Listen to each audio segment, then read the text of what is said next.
하나님에 대해서 우리가 알 수 있는 방법이 과연 무엇이 있을까? 아무리 생각해도 우리의 지혜로는 그 하나님이 어떤 분인지 알 수 없는 게 사실입니다. 우리 사람끼리 사이에서도 말해주지 않으면 그 사람이 뭘 좋아하는지, 또 어느 곳에서 났는지, 어떤 모습으로 살았는지, 가족 관계는 어떻게 되는지 도통 알 수가 없지 않습니까? 오래 지났다고 해도, 오래 함께 살았다고 해도 속 깊은 곳을 알기는 쉽지 않아요. 그런데 하물며 우리와는 비교가 되지 않는 지혜와, 그리고 명철하신 분, 그리고 전지전능하신 그 하나님, 그분을 우리가 공부하고 또 연구하고 그렇게 해서 하나님을 알 수 있다? 이건 있을 수가 없는 일이에요. 마치 코끼리 다리를 더듬는 것과 같아서 어느 일면만 볼 뿐이죠.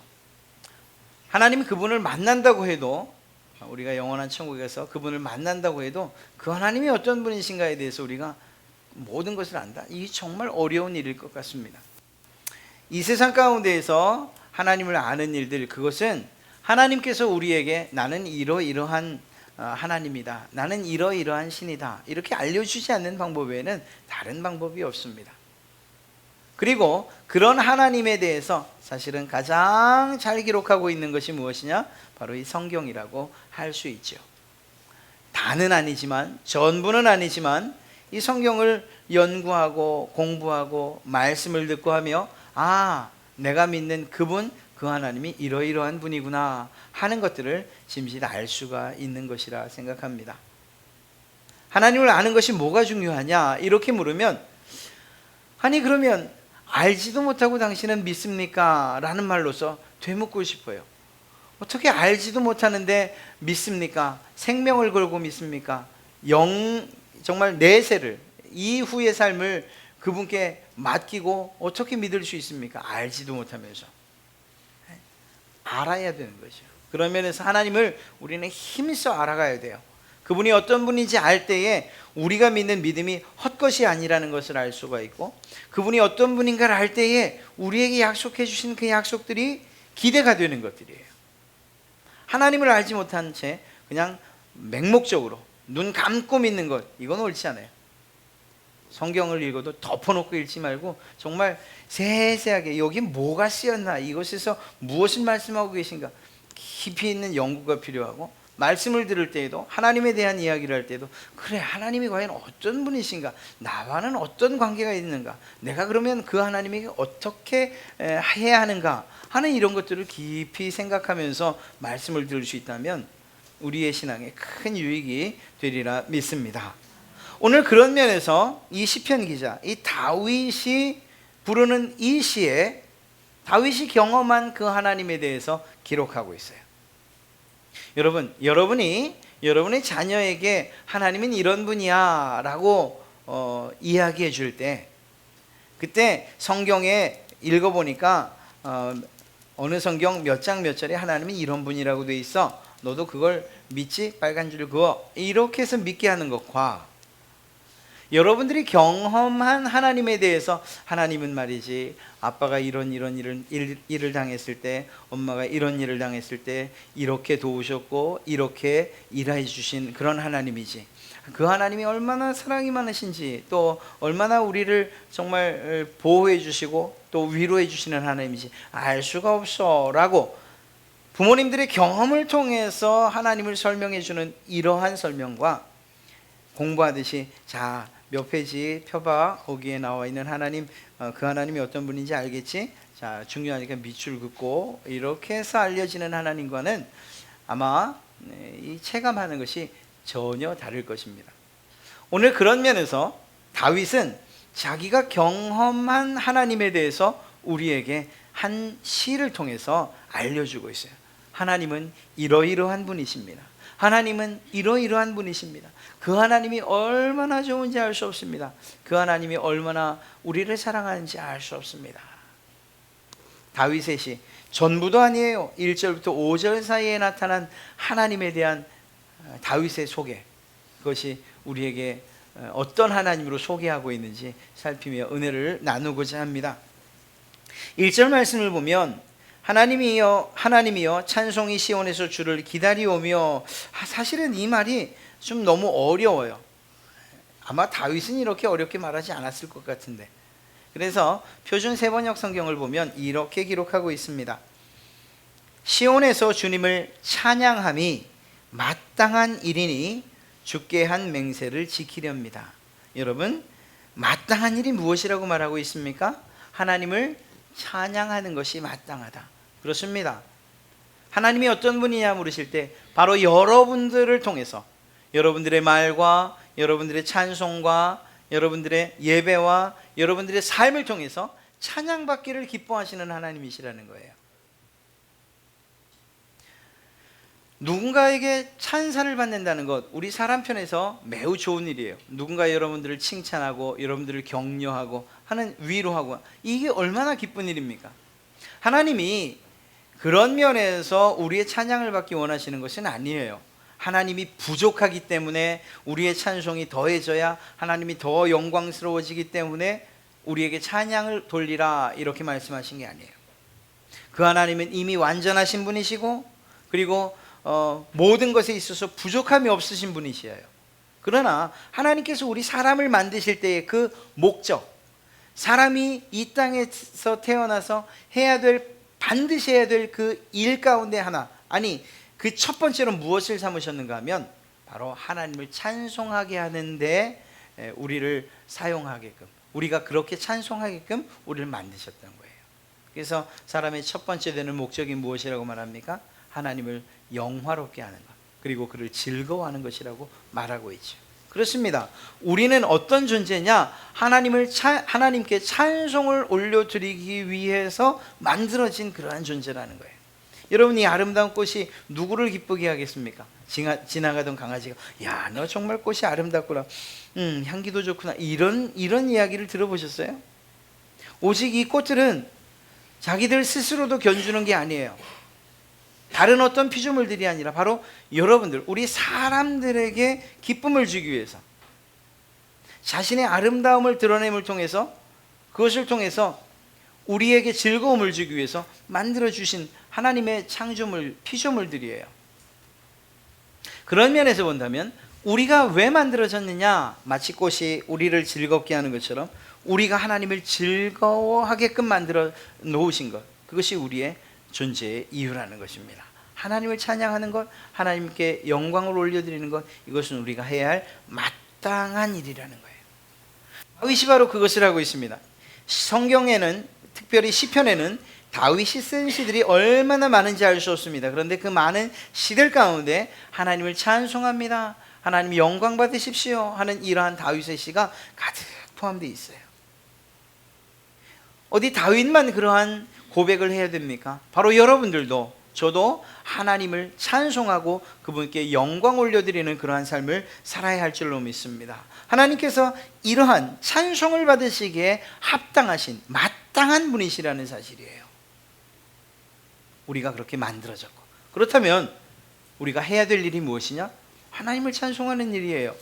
어떻게 찬송할까? 찬송가를 맨날 듣고 또 부르는 것, 예, 그것도 좋지요. 그러나 우리의 마음 가운데서 그 하나님을 높여드리고 그 하나님께서 기뻐하시는 일들이 무엇일까 끊임없이 생각하며 그분을 향해 우리의 마음을 드리는 것, 이것이 우리의 찬양의 시작이 될 줄로 믿습니다. 다윗이 그랬어요. 다윗은 어려울 때, 힘들 때 얼마나 많았습니까? 위험한 일들을 당하기도 하고, 또 반면은 높아지기도 했어요. 왕이 되기도 하고 모든 권세를 누리기도 하고. 그러나 그가 낮은 곳에 있든지 높은 곳에 있든지, 쫓겨다니든지 평안하든지, 골리앗을 정말 때려잡을 그때이든지, 아니면 압살롬 아들에게 쫓겨다니던 때이든지, 그 어느 때이든지 간에 그의 마음은 여전히 하나님을 향한 마음, 하나님을 찬송하는 이러한 마음으로 가득 차 있었던 것을 보게 됩니다. 언제 그가 범죄하게 되느냐? 바로 그 하나님을 향한 마음을 잃었을 때, 그 잃었을 때 사실은 그가 범죄하게 되는 것을 보게 돼요. 사랑하는 성도 여러분, 우리도 그래요. 하나님을 향한 그 마음, 하나님을 찬송해야 한다는 이 우리에게 주신 사명을 잊어버릴 때 우리는 다른 것들을 바라보게 되고 다른 것들을 더 기뻐하고 또 그것들을 찬송하는 이러한 잘못된 길에 서게 되는 거예요. 하나님께서 우리의 찬송, 바로 여러분의 찬송을 받기에 합당하시고 또한 그것을 즐거워하시는 분이라는 사실을 꼭 기억하시기를 바랍니다. 2절에도 또 역시 하나님에 대한 이야기를 기록하고 있어요. 2절은 무엇이라고 말하고 있습니까? 기도를 들으시는 주여 모든 육체가 주께 나아오리라. 하나님께서 여러분들의 기도를 들으시고 응답하시는 그러한 분이시라는 거예요. 가장 답답한 일이 무엇입니까? 부모님들이 자녀들에 대해서 답답한 게 뭐예요? 야, 이거 해라 저거 해라 매일같이 정말 잔소리처럼 얘기하는데도 정말 어쩌면 그렇게 꿈쩍도 안 할까? 이때 부모님들의 마음이 답답해요. 이건 반대도 마찬가지예요. 우리가 하나님에게 간절한 기도를 드리고 정말 우리의 마음을 다해서 깊이 있는 기도를 드리고 부르짖는 기도를 드리고 묵상하는 기도를 드리고, 그래서 하나님께서 우리의 간구를 들어주셨으면 하는 이러한 소원을 가지고서 하나님 앞에 매일매일 나가는데 하나님께서 우리의 기도에 귀막은 채 뒤돌아 앉아 계신다고 한다면, 그렇다면 이것처럼 답답한 일이 어디 있겠습니까? 그것도 한두 번이죠. 정말 듣지 않으신다면, 우리의 기도에 꿈쩍도 않으신다면 우리는 그만 하나님으로부터 우리 스스로 등을 돌릴지 몰라요. 그런데 참 감사하게도 하나님께서는 우리의 신음소리도 들으시는 분이시라는 거예요. 우리의 간절한 기도뿐만 아니라, 부르짖는 기도뿐만 아니라, 정말 기도할 수조차 없어서 정말 외딴 곳에서 혹은 홀로 있는 곳에서 끙끙거리며 앓는 소리를 내며 그 신음소리로서 아버지께 아뢰일 때 그때에도 들으시는 분이시라는 거예요. 하나님이 우리의 기도를 듣지 아니하신 적이 없죠. 다윗이 그것을 경험적으로 이야기하고 있잖아요. 다윗은 하나님을 늘 신뢰하고 그 하나님을 자신의 주인으로 고백하며 살았던 사람이에요. 그의 기도는 정말 매 순간순간 계속되었던 것을 알 수가 있어요. 하나님, 오늘은 어떻게 싸울까요? 하나님, 오늘은 매복을 할까요? 하나님, 오늘은 어떻게 돌아서 치라고요? 그렇게 하겠습니다. 싸우는 것 하나도 하나님께 묻고 하지 아니한 것이 없어요. 놀랍게도 그때마다 하나님께서 승리를 주셨던 것을 보게 됩니다. 앞서 말씀드렸던 바세바의 사건, 혹은 그가 또다시 하나님 앞에서 범죄했던 그때를 돌이켜보면 그가 하나님과의 관계가 단절되어 있던 때임을 알 수 있어요. 더 정확하게 말하면 하나님께 묻지 않을 때에 그러한 죄를 짓는 것을 보게 됩니다. 사랑하는 성도 여러분, 하나님께서 여러분들의 기도를 기뻐하신다는 것을 아세요? 야, 너는 오늘도 그 얘기를 하냐? 어제도 그 얘기를 했는데, 그제도 그 얘기를 했는데 지겹지도 않냐? 야, 오늘은 그건 내가 듣지 않은 걸로 치마, 이렇게 말씀하시는 하나님이 아니세요. 우리가 정말 부르짖으며 간절한 마음으로 끈질기게 매달리고, 혹은 그렇지 않을지라도 우리 마음속에서 품기만 해도 그것이 우리의 기도라면 하나님께서 신실하게 응답하시는 분이시라는 것입니다. 기도하러 나오는 여러분들을 무시하지 아니하시고, 여러분들의 모든 심령 깊은 곳을 이미 아시는 그 주님께서 여러분들의 필요한 것들을 채우시는 그러한 분이시라는 것이죠. 여러분들의 기도를 그렇게 기쁘게 받으신다는 것입니다. 기도에 응답하시는 하나님, 그 하나님에게 우리가 무엇을 가지고 나가야겠습니까? 기도를 가지고 나가야죠. 그것 외엔 다른 방법이 없는 것입니다. 참 이 다윗이 쓴 시편들, 아까 말씀드린 대로 찬송의 시도 있지만 그 안에는 애통하면서 부르짖으면서 간절한 마음으로 기도와 염원을 담아서 하나님께 드린 기도가 얼마나 많은지 알 수 없어요. 이게 도대체 하소연을 하는 거야, 불평을 하는 거야, 원망을 하는 거야 싶을 정도로 자기의 마음을 정말 간절하게 부르짖으며 했던 그런 기도가 있어요. 애통시가 있어요. 그 기도가 누구에게 드려지는 거예요? 우리 보라고 나중에 성경이 기록되고 나면 내가 얼마나 그때 힘들었는지 너희가 알아다오 해서 그렇게 다윗이 쓴 것입니까? 아니에요. 다윗이 그때 쓴 그 시들을 묶어서 시편으로 만든 것이죠. 그때의 그 마음은 오직 하나님만 바라보고 기도했던 거예요. 그 기도를 하나님께서 신실하게 응답하셨던 것이죠. 여러분, 여러분에게 아무런 문제가 없으세요? 다 평안하세요? 모든 것이 다 좋으세요? 그래도 기도하셔야 돼요. 하물며 우리에게 어떤 문제가 있고 기도할 거리가 있다면 당연히 하나님 앞에 나오는 게 마땅한 일이에요. 하나님이 우리의 기도를 응답하시는 하나님이시기 때문에 우리가 그 하나님께 기도하는 것은 당연한 일이라는 것입니다.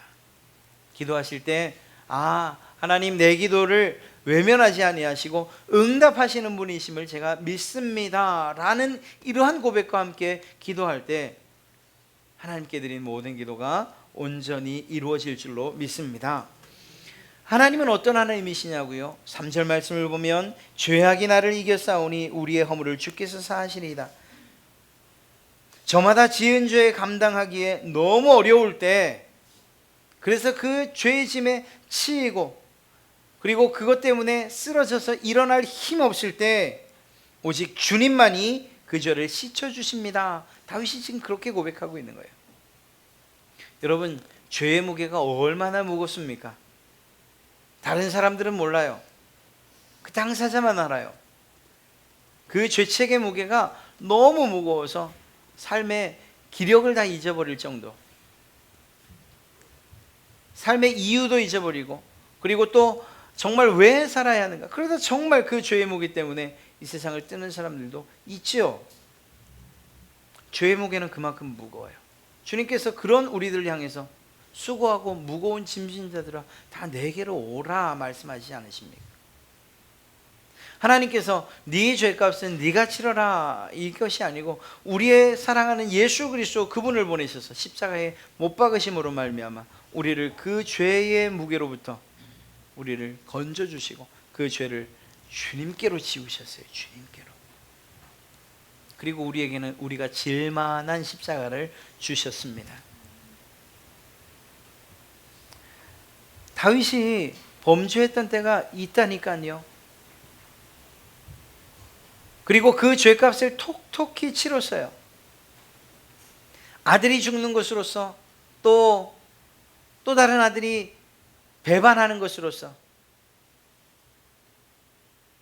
자기를 사랑하던 사람들이 자신을 배신하고 떠나는 이러한 일들을 경험하면서 죄값을 톡톡히 치러요. 그러나 그것으로 끝나지 않지 않습니까? 그러한 죄값을 치르게 하셨을 뿐만 아니라 그것을 뛰어넘어서 그 죄를 용서해 주시는 하나님을 다윗이 경험했기 때문에 이러한 고백을 하고 있는 거예요. 그 우리의 죄를 용서하시는 그 시작이 무엇으로부터 시작되는 것입니까? 우리를 사랑하시는 사랑으로부터 시작되는 거죠. 하나님께서 우리에게 예수 그리스도를 보내주신 이유가 뭐예요? 죄사함을 위해서죠. 그 죄사함의 시작이 무엇입니까? 하나님의 사랑이에요. 그래서 로마에서 말하는 것처럼 예수 그리스도 자신의 아들을 십자가에 못 박음으로 우리를 사랑하신다는 그 사실을 확실히 증명해 주셨습니다라고 이야기하고 있는 거죠. 어느 만큼 여러분이 사랑받고 있어요? 하나님의 아들 예수 그리스도가 십자가에 못 박히시는 그 지경에 이르기까지 하나님이 우리를 사랑하시고 계시다는 사실. 사랑하는 성도 여러분, 죄의 짐 때문에, 그것 때문에 무거워서 세상 못 살겠다, 너무 힘들다, 아니에요. 그것을 우리가 지고 있기 때문이죠. 하나님께로 가지고 나오시기를 주님의 이름으로 축원합니다. 하나님께서 그러한 여러분들의 죄의 짐을 가벼이 하시고 그리고 그것들을 사해 주시는 이러한 사죄 은총을 베풀어 주실 줄로 믿습니다. 다윗이 그러한 경험이 있었기 때문에 그의 삶에 있어서 하나님을 온전히 그리고 끝까지 섬길 수 있었던 거지요. 비록 큰아들은 데려가셨지만 그러나 솔로몬을 통해서 왕위를 잇게 하시고 그리고 그를 축복하시고 이러한 하나님의 은혜의 일들과 사랑의 일들이 계속적으로 베풀어졌기 때문에 다윗이 그 하나님을 계속 신뢰하며 살아갈 수 있었던 것인 줄로 믿습니다. 우리의 죄의 문제, 우리 스스로 해결할 수 없는 거지 않습니까? 세상 사람들 가운데 죄의 문제를 스스로 해결할 수 있는 사람이 과연 누가 있어요? 있는다고 말하지만 잊혀질 수 없는 것이고 우리가 생각하지 않겠다고 말하지만 그러나 그것과 상관없이 여전히 우리의 중심에 자리 잡고 있는 것이 죄인데 이것을 누가 해결하겠습니까? 이것은 오직 예수 그리스도 그리고 하나님 외에는 이 죄의 문제는 해결하실 분이 없다라는 것입니다. 그 죄를 씻어 주시는 하나님이시라는 사실을 꼭 기억하십시오. 우리가 세상에서 나가 살다 보면 그저 좋은 일, 선한 일, 하나님 기뻐하시는 일만 하게 됩니까? 그렇지 않잖아요. 세상이 우리를 그렇게 내버려 두지 않고 또 사람들이 우리를 그렇게 그 관계 가운데서 우리를 그냥 내버려 두지 않잖아요. 그러다 보면 때로는 정말 우리가 죄인 줄 알면서도 그러한 일들 범하게 되는 일들이 사실은 있어요. 때로는 너무 부지런해서, 때로는 너무 나태해서, 때로는 우리의 성격 때문에, 때로는 다른 사람들이 우리를 모함하는 것, 그것들을 변명하고 또 공격하는, 하여튼 여러 가지 이유에서 우리는 죄와 뗄 수 없는 그러한 관계, 정말 아슬아슬한 외주를 타는 것처럼 이렇게 살아가요. 그러다가 우리의 마음이 정말 예수 그리스도 성령 하나님께서 우리를 끝까지 지켜주셔야 되는데 우리가 그분을 정말 우리의 마음의 초소에서 그분을 잠시 잊어버리면 그 틈새를 타고서 죄가 들어오는 거고, 그리고 우리는 그 죄 때문에 또다시 눌리고, 이것이 우리의 삶에 연속되는 일들이잖아요. 하나님 앞에 가기 전까지는 우리는 영화로움은 기대할 수 없어요. 거룩해져 가는 단계에는 이르를 수 있지만 정말 영화스러움은 영화롭게 되는 그러한 변화는 있을 수가 없는 거예요. 그렇다면 그러한 순간순간마다 우리에게 필요한 것이 무엇이냐? 죄의 고백과 그 죄를 용서하신다는 그 하나님에 대한 확신이 우리에게 있어야 하는 거죠. 그렇습니다. 하나님께서 우리의 죄의 무게를 따지지 아니하시고 우리를 용서하시겠다고, 내가 죄 사하여 주겠다고, 죄를 씻어주겠다고 하신 그분이라는 사실을 꼭 기억하시기를 주님의 이름으로 축원합니다. 오늘 말씀을 보면 4절에 그 하나님이 어떤 분이신가? 바로 여러분들을 택하셨다는 거예요. 그래서 주께로 하나님 곁으로 가까이 갈 수 있는 자격을 주신 분이시라는 거예요. 우리가 이 자리에 나와서 예배할 수 있는 그 이유가 무엇입니까? 우리가 정말 잘나서 그렇습니까? 아니면 우리가 선택했기 때문입니까? 내가 수많은 종교들 가운데 난 이걸 믿어야지, 난 이걸 믿어야지, 나는 예수 그리스도밖에 없다고 생각해, 이게 진리라고 생각해, 우리의 선택입니까? 아닙니다. 단호하게 말씀드리지만 우리의 선택이 아니에요. 하나님의 선택이에요. 하나님께서 여러분들을 선택하신 것이고 그 선택하심이 이 자리로 여러분들을 불러 모은 줄로 믿습니다. 하나님의 이러한 선택이 언제 이루어졌느냐? 우리가 하나님 앞에서 정말 모든 일들을 잘할 때, 칭찬받을 만할 때, 하나님 이 정도면 내가 좀 깨끗하게 보이지 않으십니까? 의롭지 않으십니까? 선하지 않습니까? 이런 때가 아니라는 거예요. 우리가 죄인 되었을 때에, 우리가 연약할 때에, 더 나아가서 하나님과 원수된 그때에 하나님이 우리를 택하셨다. 아니, 우리가 이 땅에 있기 이전부터, 태어나기 이전부터 하나님이 우리를 선택하셨다는 거예요. 그래서 우리는 하나님의 은혜라고 이야기하는 것입니다. 하나님께서 우리에게 어떤 조건을 가지고서 네가 이러이러할 때에 내가 구원하마, 네가 이러이러하면 내가 너를 선택하마, 네가 이러이러하면 내가 너를 정말 내 백성으로, 내 자녀로 삼으마, 이렇게 말씀하신 것이 아니라는 거예요. 온전히 이것은 하나님 편에서 여러분들을 선택하신 것이에요. 그래서 은혜인 줄로 믿습니다. 이러한 하나님의 선택하심이 결국은 여러분들로 하여금 주의 전으로, 주의 성전으로 나오게 한 거예요. 이 자리에 나오게 한 거예요. 이것이 하나님의 은혜고, 그러한 은혜를 베푸시는, 선택하시는, 여러분들을 택하신 하나님이라는 사실인 것입니다.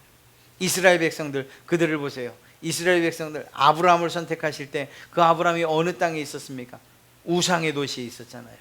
그런데 그를 선택하시고 불러내시고 그를 민족 삼으시고 나라 삼으시겠다고 하나님이 하신 거지요. 아브라함은 선택을 받은 자에 불과한 거예요. 아브라함이 그의 삶이 깨끗했냐고, 다윗의 삶이 깨끗했냐고요? 성경에 나온 모든 사람들이 깨끗했기 때문에 하나님이 선택하셨냐고요? 아니에요. 그렇지 않아요. 성경을 잘 읽어보면 그들도 우리와 별반 다르지 않게 때로는 넘어지고 부서지고 깨지고 죄 때문에 허덕이고 그랬던 사람들이에요. 그러나 그들이 여전히 하나님의 편에 설 수 있었던 이유가 무엇인가? 하나님께서 끝까지 붙잡으시고 그들을 택하신 그 손을 놓지 않으셨기 때문인 줄로 믿습니다. 사랑하는 성도 여러분, 하나님이 여러분을 택하셨고 여러분을 붙잡으셨고 놓지 않으신다는 거예요. 그런 하나님이셔요. 얼마나 감사한 일입니까? 이 하나님에게 우리의 찬송과 감사와 영광을 돌리는 것 마땅한 일인 줄로 믿습니다. 우리를 보호하시는 하나님이라고 5절에 말씀하고 있습니다. 하나님은 우리를 환난에서 보호하시는 그러한 분이십니다. 응답하시는 하나님이세요. 이스라엘 백성들을 40년 광야 생활 가운데에서 인도하실 뿐만 아니라 보호하신 하나님.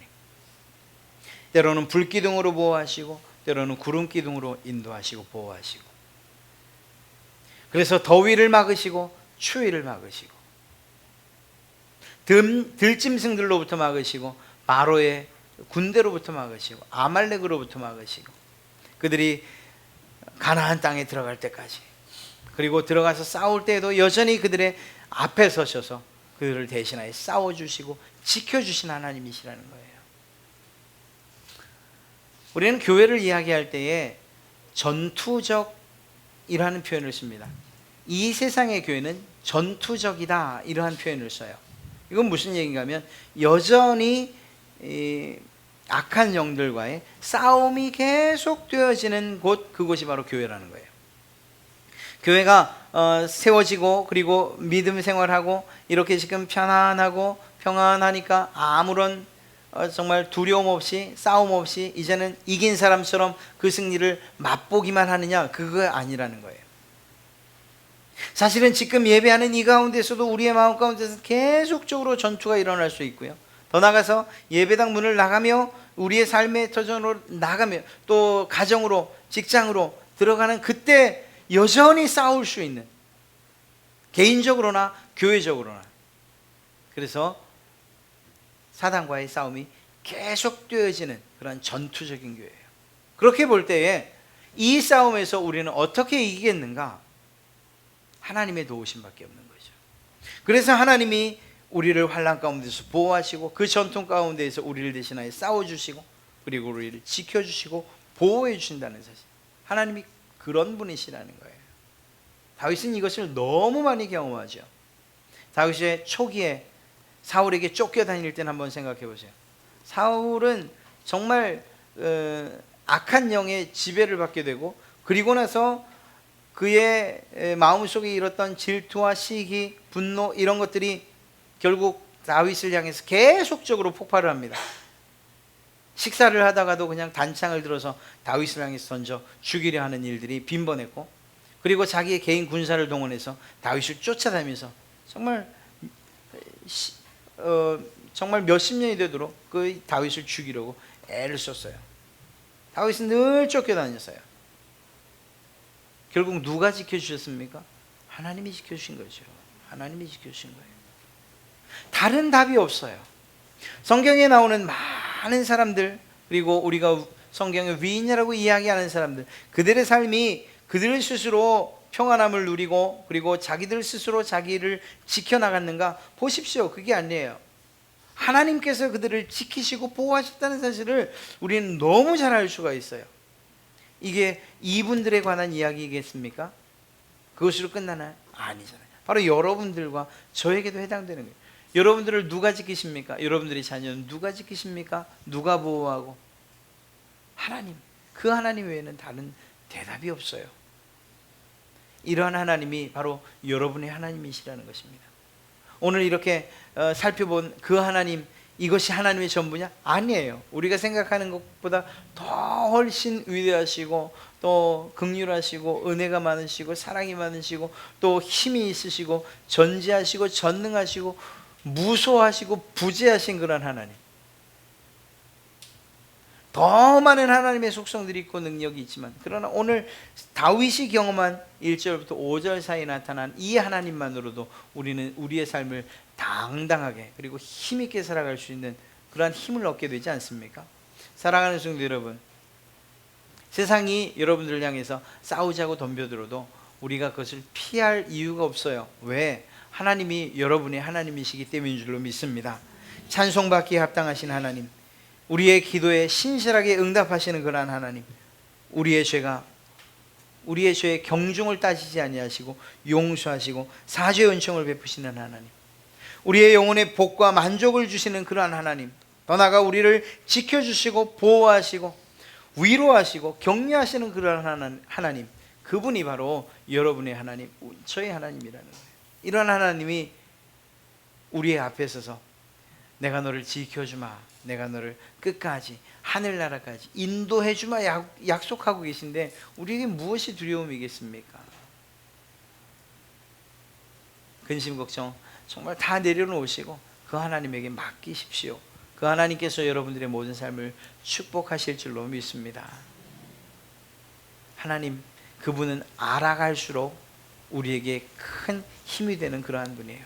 말씀을 통해서 또 여러분들이 성경을 연구하는 일들을 통해서, 읽는 일들을 통해서 하나님에 대한 그 생각과 또 그 하나님이 어떤 분인가에 대해서 더 깊이 알아가시기를 주님의 이름으로 소원하고 축원합니다.